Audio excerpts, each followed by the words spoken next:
Okay, so we're going to learn a little bit of the Komarna on the Parsha. We're trying to go over Kitzer. It's a beautiful Komarna Shul Chaim, unbelievably beautiful. The Komarna has incredible things to say. There's unbelievable synthesis of the Rizal and Sidious, amazing things. But the Komarna says, the Komarna talks about a korban. Like you bring a korban. Right, you bring a korban.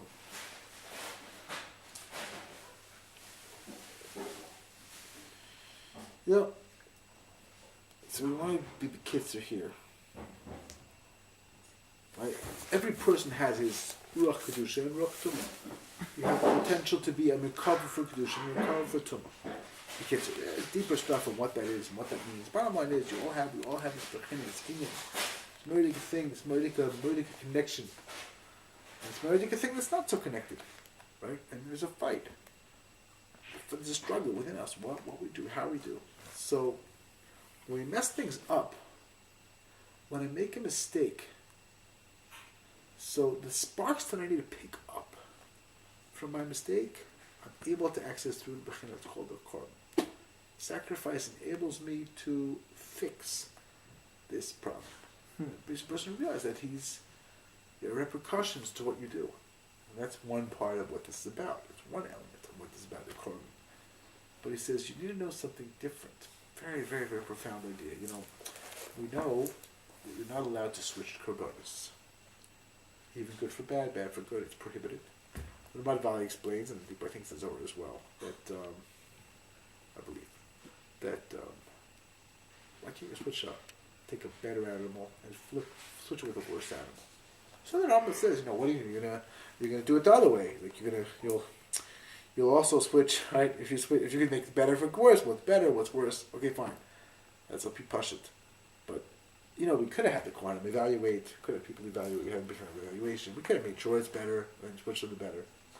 You should not do bad. If the Torah would have said you can't do bad for good, you can do good for bad. So we would have had an evaluation. We would have had a bezdin. We would have done stuff to make sure that you're not going to mess around. Like maybe. Could have theoretically seen a system where it would have been harder to cheat on it. Like getting makas, just like he does a deterrent for doing one, he deterrent for doing the other. So the Ramad Valie, and I think in the Zohar says also this idea, he says that, and the Komarna also saying this, but more. Komarna saying much more. He says, you don't understand, when you feel an arousal to sanctify an animal for a korban, this animal, he said, that animal has a spark in it that needs to be picked up. So you can't trade it. You can't trade it. Once you sanctify it, that's when it's mine. You don't get to trade it. You can also make that a korban, but you may not trade it. I don't care if it's a better quality animal. That's not the point. Is it you infuse that spark in it, or that hashgacha it has led you to spark, choose that and one because of the led spark? you to choose. Yeah, that's how he explains. And the Komarna says something amazing. He says when you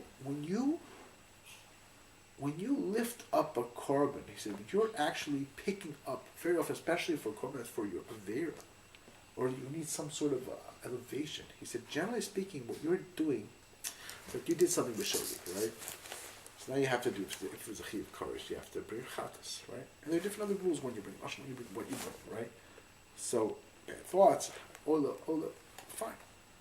So he says, in that animal becomes embedded somebody who did this avera b'mezid. And you're fixing them by fixing yourself. That's what he says. That's part of why also you have to daf keshech, because that's how you pick up that neshama.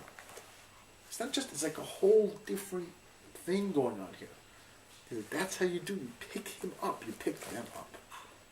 That's how he explains. So we have to understand, when I have a korban, I'm dealing with a korban, I'm actually fixing the souls. Shechit in general fixes souls. You're not going to say, well, you have the potential to pick up a neshama. If you make the bracha right, you do it right. Shechita does tremendous things.